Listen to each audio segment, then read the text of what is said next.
part of this meditation, which, I'm calling this experience the cosmic commander. I'm calling this the cosmic commander. We know this meditation as command your five tattvas. That's what it's given as. But somebody made up the name. Okay. Somebody made up the name based on the description, based on, what Yogi Bhajan was teaching about the meditation when he gave it. It also could be known as penetrate the unknown without fear. So the emotional landscape, when we're talking about commanding the internal environments, because when we have command over our internal environments, then we have command over the external environments, because the external environments are a reflection of the internal environments. And so those, and we've witnessed, and we've also experienced within ourselves as well, and we're certainly witnessing in a collective landscape, those that have no command of their emotional landscape certainly are out of control otherwise. Okay. And not everybody, but one can say or assume that when you don't have command over your emotions, which ultimately is command over your mind, then you become a victim of circumstance, a victim of the outer world, a victim of the 3D, a victim of everything having authority outside of you, and giving away your power to forces, ideas, narratives, people, themes, whatever it is outside of you, trusting in the outside versus the inside, which that's the opposite way we want to be. So I'm calling this the cosmic commander.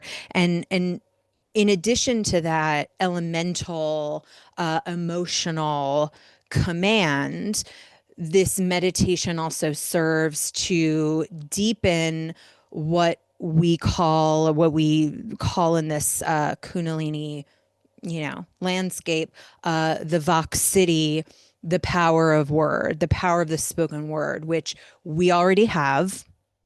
Okay, so what you assume, what you focus on, what you believe, what you repeat becomes. Okay, but we want to have command, so that not only if we're commanding the emotional landscape, so that we know we're in command of our words, we're in command of our thoughts, and we are using that power to create the life that we desire, a life that we're creating, a life that is, you could call it manifestation, but a experience where I decree it and it materializes. I decree it and it materializes. My word is so powerful. My sound, my vibration, my powers, I'm so powerful because I am God, that what I say comes to pass. And beyond that, and going deeper into this particular meditation, because what it also does is use the sound of the Apsahai Hoa, which, we just review, we just did a, mini mantra mastery in that we did a sadhana experience of 2.5 hours of chanting Apsahai Hoa. And I just sort of like reminded us of all of the things that it does and all the powers that it has. It's a prosperity mantra, melts the enemies like ice cream, obliterates any block, and so many other things. Again, that penetrating the unknown without fear, making friends with the unknown, being friends with the unknown, so that you can speak, know, and exist in that complete power, command, as a divine being, not in an egoic, like, I'm God, I'm the best, like what I say goes, but like, no, God created us, each of us, to experience this human experience in billions of different perspectives. And in that creation, we were granted all of the power that God has. So, I mentioned in my sort of intro of this email, which is, God said, Vox City being God said, let there be light. And God wasn't worrying if he was, God wasn't worrying, am I good enough for there to be light when I said there would be light? How's the light going to appear? When is it going to appear? Did I command it right? Like, will it come? Won't it come? And like all of those, like I'm freaking out and I'm anxious because I said it. And God was just like, no, like, let there be light. There was light. And that was it. It's a self-trust in knowing that the word is law and the word materializes. And so, part of this, and this meditation has so many layers to me, and it's just so powerful. And so I've practiced it before, but it's been years, and so I'm very curious to see how it lands now. And I feel like doing this together, like this is really solidifying a lot of the work we've been doing in Master of the Space, really take us to like a totally next level in our power. And, more so with that Apsahai Hoa, it eliminates the animosity. So the animosity, it's like that could be inner conflict, which then results to outer conflict, blocks, people against you, things against you. You're always coming up against something, but that stems from an inner animosity. And so, and that's like a polarity thing. So one of the things that this sound, this mantra, this meditation is going to do, it's going to deepen this groove where we're not contradicting the self. So when we say and we decree it, we know that it is, and then we're not going against it. When we say, I'm God, when we say, I'm successful, I'm fulfilled, I'm love, everything I touch turns gold, I'm healthy, I'm wealthy, I'm vibrant, I'm youthful, like life gets better every day, like sales increase daily, and all the things that we're holding as anything you're holding as your desired vision, and you're saying, I am that version now, then this is going to break that animosity where we're contradicting ourselves. So it's like, I just said, I just said I'm wealthy. I just said I always have more than enough. I've claimed this. I've claimed that I'm the identity that always has more than enough. And now all of a sudden I'm like worried about a bill, or I'm thinking in lack.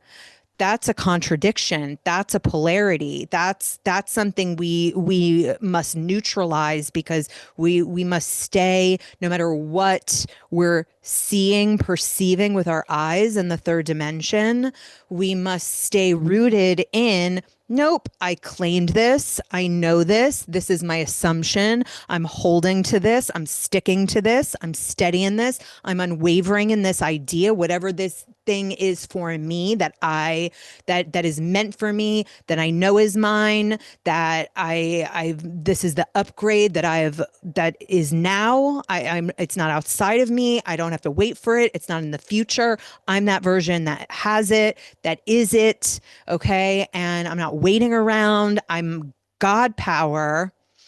I know that I have the power where what I say goes. I'm the master programmer of my reality. I'm the operant power of my life, the master coder, the God coder of my reality. And I'm unwavering. So no matter what I see, no matter what circumstances arise, no matter what I may be feeling one day, because again, the emotions, we're not our emotions. We can have emotions, we can feel what we feel, but we don't identify with them as who we are, because we know who we are. Like, I know that I can feel whatever way, but I'm still this version of me no matter what. I'm not going to be fooled by my emotions, by what I'm feeling, to dictate to me who I am and what I am, because I've decided who I am. I've chosen who I am, and nothing will move me or shake me or break me from that because I'm so rooted, I'm so steady, and I have command over the thing, and I command my mind and I command my words, and I know that I only speak in alignment and in support of myself, and therefore the universe, the cosmos, the cosmic forces, everything external, everything in my reality must obey. It must serve me. It must bend for me. Reality moves for me. I don't have to wait around for it. It's in a moment, and I know it because I am God. I am. Okay.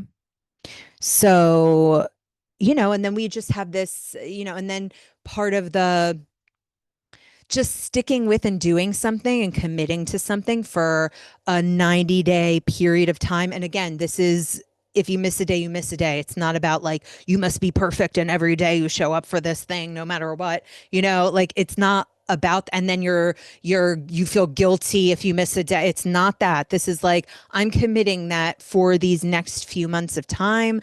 I'm just going into this thing and I'm going to show up as much as possible. And I, by that, I mean, we know that in our Kundalini practice, show part of the showing up, part of the discipline of that is building this unwavering self-trust. So the self-trust is the commitment to the self.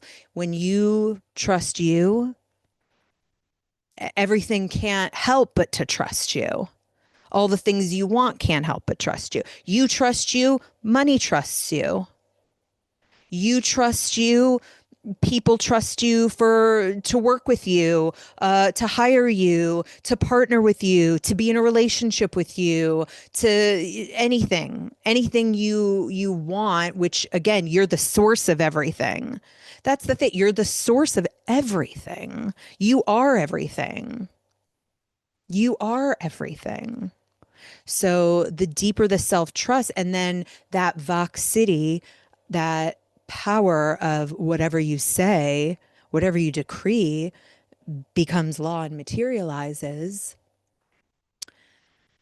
The trust of God, which is, I know that when I claim it, that when I decide it, that when I speak it, anything that's like my will, my desire, my intention, micro to macro. Okay. Even if it's just like, there will be no traffic today. Everything will just run smoothly for me today. Everything just moves in my favor today. Like, just the miracles happen for me today and every day. But knowing I said it, therefore it is, because I trust the power of my word and I trust myself. Okay. So we're using in this meditation also the pranic power, the breath, the navel. We have the sound, we have of the mantra of the Apsahai Hoa. And then we have that, everything that then this meditation does. Okay. So today we're going to do it for 62 minutes. And tomorrow's equinox. So we're going to do it 62 minutes tomorrow also, just to kick us off. Okay, just to kick us off. And then you can use this video. I posted an 11-minute video, and we're gonna do pop-ups. So I haven't figured out, like, will we meet weekly? This isn't on your own, but we're doing this together, but we're gonna stay in this together because I'm doing it. I'm doing it. I'm committing to doing this for myself and for us. Okay. And sometimes it's just like nice to practice together. So we'll maybe this week's Master of the Space, we'll do a 31-minute version, and this way you'll have, just kind of those versions to start with. And we're gonna see what happens. And like I said, we'll go deeper into just kind of sort of learning about these things, like learning about the tattvas, learning, as we go. But I feel like I've covered a lot and enough to get us going. Okay. You have a, you have a meditation write up. So you just have the written instructions in addition to my instructions. And these are the written instructions straight from the books here. Okay. So these are like the exact written as we practice all of our Kundalini practices in here. We just, the actual instructions are always straight from the gate, straight from the gates of heaven as they were given, as they were taught. Sometimes I add some extra notes, and again, uh, I'm just really, I just am excited. Like, I'm just really excited to practice this together. Okay. So let's tune in and then we'll just do it. We'll just do the thing. Okay.